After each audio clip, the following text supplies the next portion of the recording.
The crematorium was immersed in a dark shadow where the dance of fire was going on. Vicus was invoking someone with his eyes closed in front of that Agori who was performing Haven with a garland of flowers in his matted hair and his body covered with ashes. As if he was calling some unknown power, then a shadow was slowly coming near Vicus from behind. Its long black hair was covering his face. Vicus and he put a strange garland around each other's neck. This is the story of a person who had perfected Karna Pichichini. Vicus Shinde, a native of Thane district of Maharashtra, used to work as a driver. This incident happened about 14 years ago. Vicus Shinde was not happy with his simple life. Whereas his wife Neha had no greed and kept praying for peace and happiness in the house.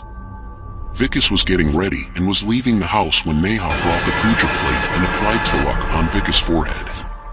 What is the point of puja path? There is no meaning in all these things. Then Vicus's 10-year-old son comes there and says, "Papa, I have to pay school fees and I am going on a school picnic. The teacher has asked me to deposit 300 rupees. Hearing this, Vicus Neha says this.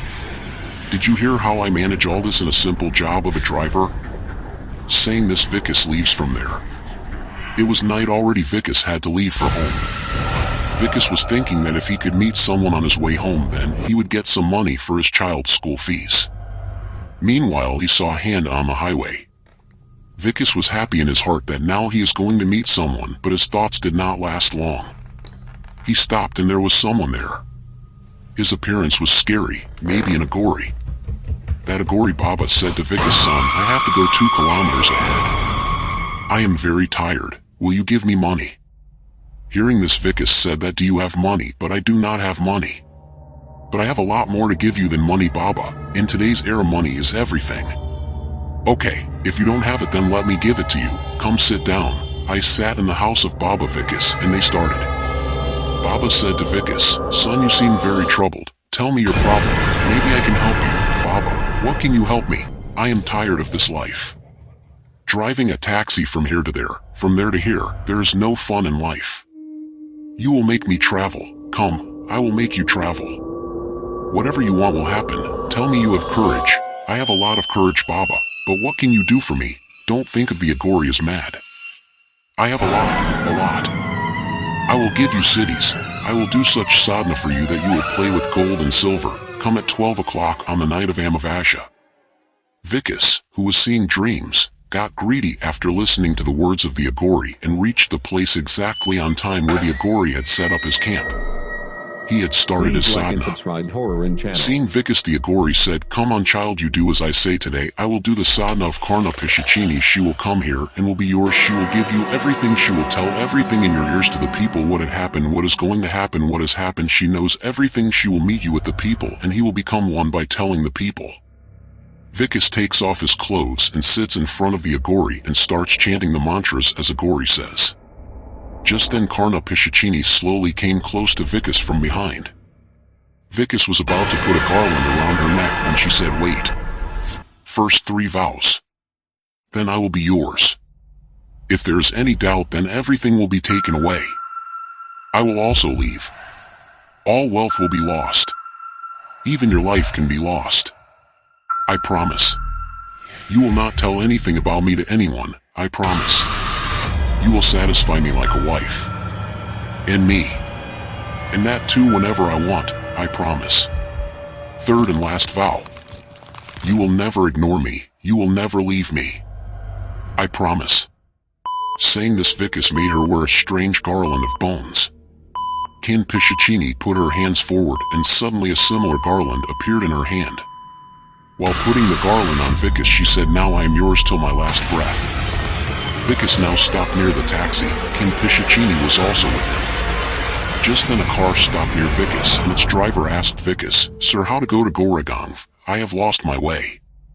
The driver was saying something when Karna Pichichini whispered something in Vicus's ear and Vicus told his driver, "I am a minister. Tell him that he is going to get the home ministry in the cabinet meeting tomorrow." Hearing Vicus' words, the minister sitting behind emptied the glass of the car and said, "How do you know that there is a cabinet meeting tomorrow and I am going to get the home ministry? If it happens as I am saying, then call on this number." The next day Vickis was about to leave the house after getting ready. Just then some police came to Vickis's house. Vickis got scared, but in a short time the minister of yesterday came in front of Vickis. He gave a bag to Vickis and said, Baba, take this devotee of yours under your protection. I had taken your words of yesterday as a joke. I was a meek MLA. Today I have become the home minister due to your grace. From today I am ready to do whatever you say. On the other hand, Vickis's wife Neha was watching all this in amazement. But Vickis's eyes were on the witch. She was smiling at Vickis. As soon as the minister left Vickis' house, Vickis opened his bag and found 1 lakh rupees in cash.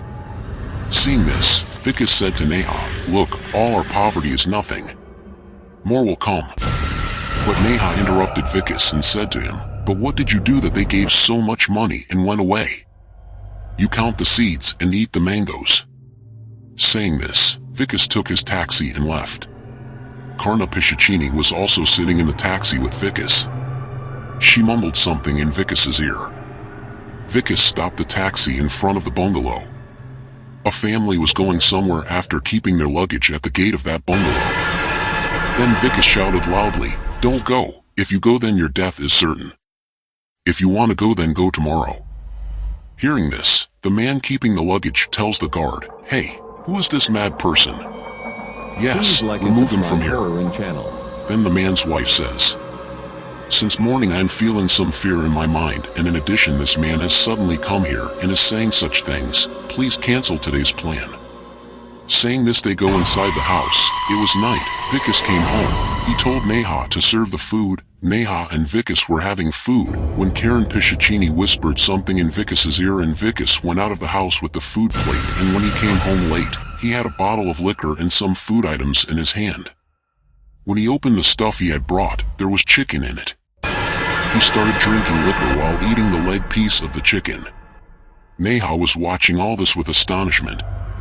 Neha said to Vickis, you drink liquor. When did you start? And you are eating like an animal.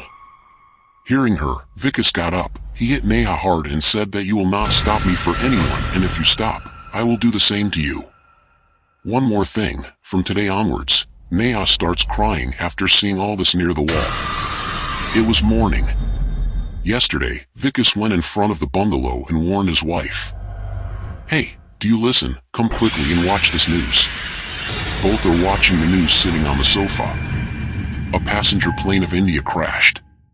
Till now, bodies of 30 people have been recovered. Both are shocked to see this news and send a guard to find Vickis's house. Vickis was sitting on his sofa after getting ready when the couple comes to Vickis's house. At last, I have found you. You saved my and my wife's life. I will always be grateful to you. I really did not know that you are so knowledgeable.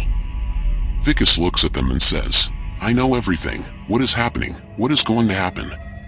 Vickis had got the temple removed from the house. Neha and Vickis had a falling out over this. But Vickis, who was full of ego, did not listen to anyone.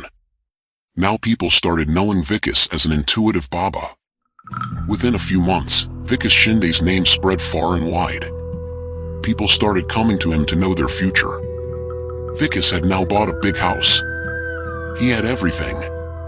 Now he was not a taxi driver, he had become a big man, and because of that Vickis was also getting affected badly. Celebrities used to come to him with their questions, and in return they started giving a lot of money to Vickis. Vickis had everything, and because of that ego had taken him. People were waiting for Vickis to come to the court. Later Vickis also reached the court, then a person from a house came forward and asked Vickis, Baba, I have a girlfriend, her name is Parajakta and I love her more than my life, but these days she keeps running away from me. She does not even answer my phone. Vickis signaled her with his hand to stop and closed his eyes. As soon as Vickis closed his eyes, the Karna Pichachini whispered something in his ear and Vickis said to that man, if you love me more than your life then. What are you doing with Nikita? You are enjoying life with 2 girlfriends. Hearing this she got shocked. She asked Vickis, Baba, how do you know this? I know everything. I am intuitive. You love her for money, right? Don't worry, she is going to die soon and the property in her name will be in your name. But yes, Don't forget to put half of it in my donation box." Continuing his talk, Vicus told the people present there to go home from here and come tomorrow. Just then, Carna Piccini beside him started saying something in Vicus's ear. Vicus stopped her in arrogance. As soon as Vicus stopped her, Carna Piccini came in her real form and told Vicus, "I had asked for you. You will never accept me, you have to show it. You will have to bear the consequences of this." Saying this, she started laughing loudly in Vicus's ears and started screaming. Vicus closed his ears, but the sound of her laughter was so loud that Vicus's ears started bleeding and he fell unconscious. Neha, Vicus's wife, had an idea about Carna Piccini. She called the same Agori Baba to her house from whom Vicus had attained city. That Agori said to Nia, "Beatty, your husband wanted to earn a lot of money very quickly. Now call him." Agori sees Vicus on the bed and says to him, "Kid, where did your courage go? I want more money." Vicus falls at the feet of Agori and says to him, "I don't want heir, I want wealth, free me from this Piccini. Now I will not be greedy for anyone, ever." Agori then starts preparing for the Haven. He makes a ring-like device on the ground. He makes Neha and Vicus sit between it and says, "Listen to Dan, until the Haven is not completed, do not come out of this device under any circumstances." As soon as the Haven starts, Carna Piccini comes there. In trying to scare Vicus, she says that nothing will happen, thirst will make you go down. On hearing her terrifying form and voice, Vicus and Neha started trembling, but they had resolved that no matter what happens, they will not get up from there until the Haven is completed. But then they saw their child, whom Neha had sent to her maternal home, crying near the door and calling them. "Mummy, Papa, please save me, it is not me." On hearing his voice, both their hearts melted. They were about to take him when the Agori blew the ashes of the Haven in the whole room and that child turned into a Can Piccini. The sound of his screaming and crying started coming. She started walking in the fire, in a while she got trapped. And the Agori said, "Son, you are free now, we are Aker, we have no greed for anything other than the devotion of Lord Bolanov, but you ordinary people get so drowned in greed and temptation that they do not think about anything before or after. Now install it in the house of God and after worshipping with devotion, ask for whatever you have done." Saying this the Agori leaves.